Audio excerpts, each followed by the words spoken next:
So Stephanie, bittersweet moment. It's your last NASCIO as Tennessee CIO. You'll be leaving your role June 30th after 20 years in state government and 6.5 years as the state CIO. Before we talk a little bit about the broad picture about your time as the CIO, tell us a little bit about, between now and June 30th, what are some projects, initiative, priorities, things that you want to kind of push across the finish line before you wrap up? So we have several large agency modernization projects going on that won't necessarily be finished. One is with our child welfare system, and the other is offender management. And so my goal in the next 2 months is to certainly get my replacement, Kristin Darby, up to speed with those projects, where we are, how things are going, where they need attention and support from her.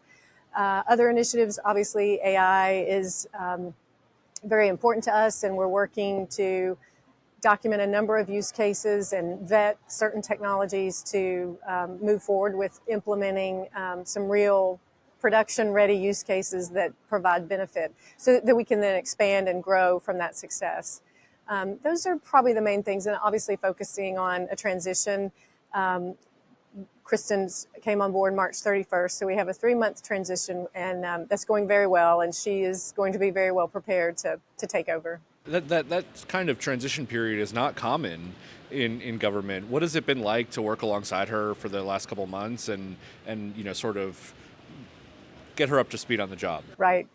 You're right. It's not common, and she and I both feel blessed to have that time together, and I'm glad our administration was supportive of bringing her on so that we would have that transition.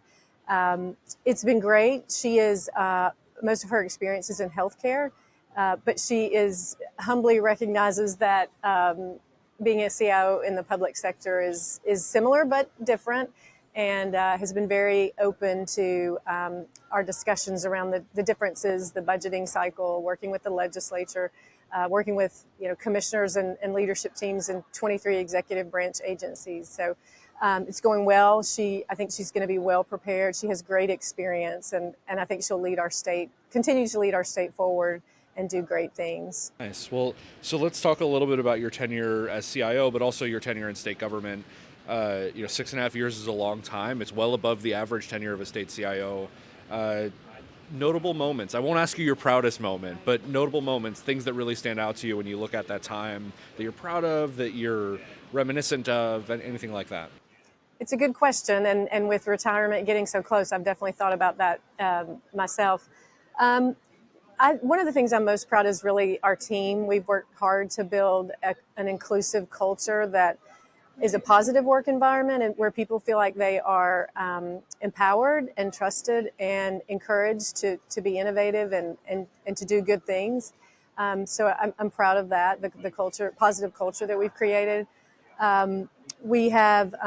I'm also proud that we have been able to leverage a lot of our state's ARPA dollars to further many of the initiatives that were on our roadmap, but with ARPA, the federal ARPA funding, we've been able to accelerate those, and that's everything from cybersecurity to cloud to modernization, and just helping us implement tools that help us deliver more digital services.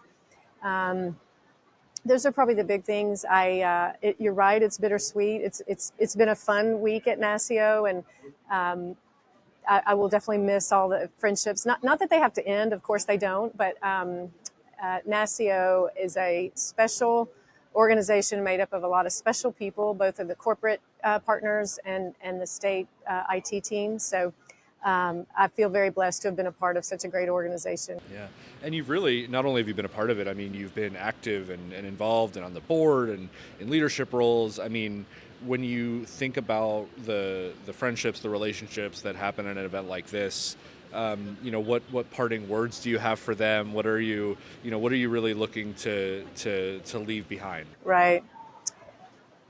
That's a good question. I would say support each other, continue supporting each other and lifting each other up.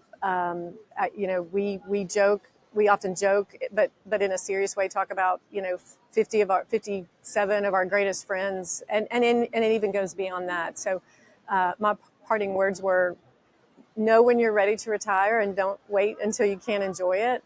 A lot of people have asked, if am I truly retiring or what my next step is, and I am. That is the plan. Never say never. But this organization is truly like a family, and so I would just say continue to grow that and nurture and build new relationships and treasure the old. And when you reflect on 20 years in government, you've seen a lot of change. What were some of those big moments of change that you witnessed, and where you kind of had that feeling like, oh wow, okay, things are different. Right. We experienced.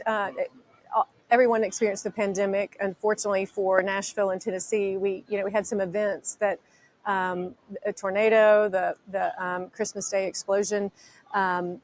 Those events make me look back and treasure the teamwork that we have, and not just within IT, but across our state. Those events, while absolutely horrific, they have a way of bringing you closer and making you proud of what your team does and how everybody comes together. And so those are moments that stand out to me.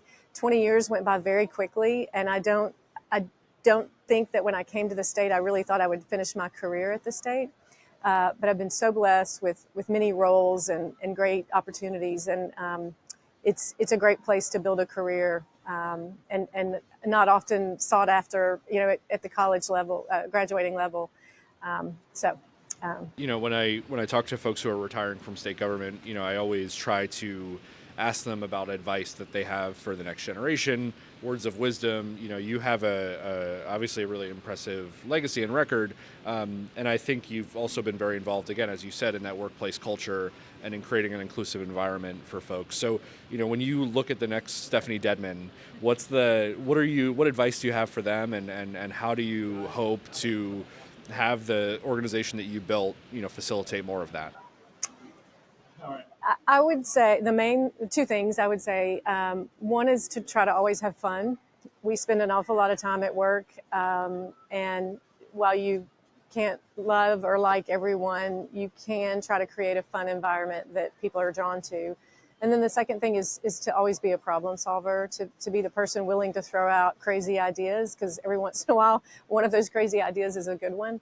And then just build trust and listen. I think listening is a dying skill, because we move so fast. We need answers. We need to solve problems. But so have fun, listen, be a problem solver. Any other parting words, any other advice or thoughts that you want to share with the community? I would encourage any CIO to be very active in NASCIO. I attended my first one almost 10 years ago in Salt Lake City, 2015. And I knew right away it was an organization that was going to help me be successful. And so I just would encourage everyone to leverage NASCIO, the NASCIO staff, the partnerships, as much as possible. It's truly part of my success, for sure.